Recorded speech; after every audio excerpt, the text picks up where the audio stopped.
നമസ്കാരം, ഭാരത് ലൈവിലേക്ക് സ്വാഗതം. കേന്ദ്ര അവഗണനയെന്ന് പറഞ്ഞ മുഖ്യമന്ത്രി പിണറായി വിജയനും മന്ത്രിമാരും CPM നേതാക്കളും ഇന്ന് ഡൽഹിയിൽ മോദി സർക്കാരിനെതിരെ സമരം നടത്തുകയാണ്. ഒരു കള്ളം പലതവണ ആവർത്തിച്ചാൽ സത്യമാകുമെന്ന ഗിബൽസിയൻ തന്ത്രമാണ് ഇടതുപക്ഷം പ്രയോഗിക്കുന്നതെന്ന് ചുരുക്കം. കേരളത്തിൻ്റെത് കള്ളക്കണക്കാണെന്നും സാമ്പത്തിക മാനേജ്മെന്റിലെ കെടുകാര്യസ്ഥതയാണ് കേരളത്തിന്റെ ധനപ്രതിസന്ധിക്ക് കാരണമെന്നും ഇതിനകം വ്യക്തമാക്കി കഴിഞ്ഞിട്ടുള്ളതാണ്. ഈ പശ്ചാത്തലത്തിലാണ് കേന്ദ്രമന്ത്രി വി മുരളീധരൻ മുഖ്യമന്ത്രി പിണറായി വിജയനോട് 10 ചോദ്യങ്ങൾ ഉന്നയിച്ചുകൊണ്ട് രംഗത്ത് വന്നിരിക്കുന്നത്. ചോദ്യങ്ങൾക്ക് ഉത്തരം നൽകാൻ കേന്ദ്രമന്ത്രി മുഖ്യമന്ത്രിയെ വെല്ലുവിളിക്കുകയും ചെയ്തു. ആ ചോദ്യങ്ങൾ ഇങ്ങനെയാണ്: 15ാം ധനകാര്യ കമ്മീഷൻ കേരളത്തെ ഏറ്റവും കടബാധ്യതയുള്ള സംസ്ഥാനമെന്ന് നിർവചിച്ചിട്ടുണ്ടോ? കടമെടുപ്പ് പരിധി തുടർച്ചയായി ലംഘിക്കുമെന്ന് ചൂണ്ടിക്കാട്ടിയിട്ടുണ്ടോ? റിസർവ് ബാങ്ക് ഏറ്റവും കടബാധ്യതയേറിയ സംസ്ഥാനങ്ങളുടെ പട്ടികയിൽ കേരളത്തെ ഉൾപ്പെടുത്തിയിട്ടുണ്ടോ? രണ്ടാമത്തെ ചോദ്യം ഇങ്ങനെയാണ്: കേരളത്തിന്റെ കടം 2021-22 GSDP-യുടെ 39%. മറ്റ് സംസ്ഥാനങ്ങളുടെ ശരാശരി 29.8 ആണെന്നിരിക്കെ ഇതേക്കുറിച്ച് പറയുന്നത് എന്താണ്? മൂന്നാമത്തെ ചോദ്യം: 2016 കേരളം പുറത്തിറക്കിയ ധവളപത്രം സംസ്ഥാനത്തിന്റെ കടമെടുപ്പ് മുഴുവൻ ദൈനംദിന ചിലവുകൾക്കാണെന്ന് വ്യക്തമാക്കുന്നു. കടമെടുക്കുന്ന തുകയുടെ എത്ര ശതമാനം വളർച്ചയ്ക്കുതകുന്ന മൂലധന നിക്ഷേപത്തിന് ഉപയോഗിക്കുന്നു? നാലാമത്തെ ചോദ്യം: 2016 ധവളപത്രം ചെലവ് നിയന്ത്രണത്തിനും തനത് വരുമാനത്തിനും കൂട്ടുന്നതിനും കേരളം പരാജയപ്പെട്ടതായി വ്യക്തമാക്കിയിട്ടുണ്ട്. ഇതിന് എന്ത് പരിഹാരമാണ് ഇതുവരെ കണ്ടത്? 12, 13, 14 ധനകാര്യ കമ്മീഷനുകൾ കേരളത്തിന്റെ സാമ്പത്തിക മിസ്മാനേജ്മെന്റ് ചൂണ്ടിക്കാട്ടിയിരുന്നു. എന്ത് പരിഹാരമാണ് നിങ്ങൾ എടുത്തത്?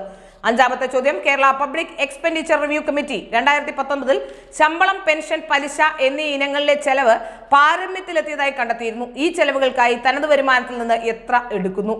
6, കിഫ്ബി അടക്കം ബജറ്റിന് പുറത്തെ വായ്പ ആരാണ് തിരിച്ചടയ്ക്കുന്നത്? കിഫ്ബിക്കോ കേരള സോഷ്യൽ സെക്യൂരിറ്റി പെൻഷൻ ലിമിറ്റഡിനോ പലിശ തിരിച്ചടയ്ക്കാൻ തനത് വരുമാനമുണ്ടോ?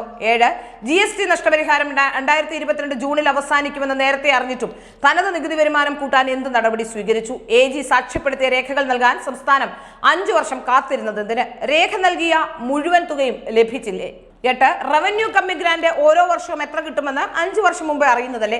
15ാം ധനകാര്യ കമ്മീഷൻ ശുപാർശ പ്രകാരം റവന്യൂ കമ്മി ഗ്രാന്റായി 52,345.3 കോടി ലഭിച്ചില്ലേ? ഇത് രാജ്യത്തെ തന്നെ ഏറ്റവും ഉയർന്ന വിഹിതമല്ലേ?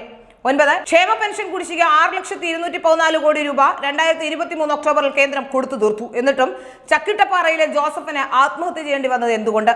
10ാമത്തെ ചോദ്യം: UGC ശമ്പള പരിഷ്കരണത്തിലെ 750 കോടി കിട്ടാനെന്ന് മുഖ്യമന്ത്രി പറഞ്ഞു. ഇത് റീഇംബേഴ്സ്മെന്റ് ആണെന്ന് നേരത്തെ അറിയാം. 2022 മാർച്ച് 31-ന് പണം നൽകിയതിന്റെ രേഖകൾ നൽകണമെന്ന് 3 തവണ കേന്ദ്രം ആവശ്യപ്പെട്ടിട്ടും കേരള സർക്കാർ പണം നൽകിയെന്ന് വ്യക്തമാക്കുന്ന രേഖകൾ നൽകാതിരുന്നത് എന്തുകൊണ്ട്? ഏതായാലും പ്രസക്തമായ ചോദ്യം തന്നെയാണ് ഈ ചോദിച്ചിരിക്കുന്നത്. ഈ ചോദ്യങ്ങളിൽ നിന്ന് ഉത്തരം തേടിയാൽ മാത്രം നമുക്കറിയാം ഈ പറയുന്ന പിണറായി വിജയൻ പറയുന്ന എല്ലാ കാര്യങ്ങളും, അല്ലെങ്കിൽ കേരളത്തിന്റെ ധനകാര്യമന്ത്രി പറയുന്ന എല്ലാ കാര്യങ്ങളും കളവാണെന്ന്. പിന്നെ ആരെ ബോധിപ്പിക്കാനാണ് ഇത്തരത്തിൽ ഒരു സമരം നടത്തുന്നത്? അതിന്റെ പോലും പണം ഇനി കേരളത്തിലെ നികുതിയിൽ നിന്ന്, ഇപ്പോഴുള്ള പണത്തിൽ നിന്നും കണ്ടെത്തേണ്ടി വരും. കാരണം സമരം ചെയ്യാൻ ഇവിടുത്തെ MLA-മാരും MP-മാരും എല്ലാം അടക്കം ഡൽഹിയിലേക്ക് പോയിരിക്കുകയാണ്. അവരുടെ ചെലവുകൾ കൂടി, പിണറായി വിജയൻ അടക്കമുള്ളവരുടെ ചെലവുകൾ നമുക്കറിയാം. അത്തരത്തിലുള്ള ചെലവുകൾ കൂടി ഇനി താങ്ങാൻ വയ്യാത്ത, അതായത് ഒരു പൈസ പോലും ഇല്ലാത്ത, ജനങ്ങൾക്ക് ജീവിക്കാൻ നിവർത്തിയില്ലാത്ത കേരള സർക്കാരിന്റെ ഖജനാവിൽ നിന്ന് തന്നെ വേണം എന്ന് ചിന്തിക്കുമ്പോൾ എന്ത് പ്രഹസനമാണ് പിണറായി വിജയനും കൂട്ടരും ഈ കാണിക്കുന്നതെന്ന ചോദ്യം പ്രസക്തമാവുകയാണ്. ഏതായാലും വി മുരളീധരൻ ചോദിച്ച ഈ ചോദ്യങ്ങൾക്ക് കൃത്യമായ ഉത്തരം നൽകിയാൽ അത് പിണറായി വിജയന് തിരിച്ചടിയാകുമെന്ന് പിണറായി വിജയന് തന്നെ അറിയാം. അതുകൊണ്ട് ഇതിനെ അവഗണിക്കാനുള്ള നീക്കമാകും പിണറായി വിജയനും കൂട്ടരും നടത്തുന്നതെന്ന് സാധാരണക്കാർക്കൊക്കെ നമുക്ക് മനസ്സിലാക്കാനും സാധിക്കും.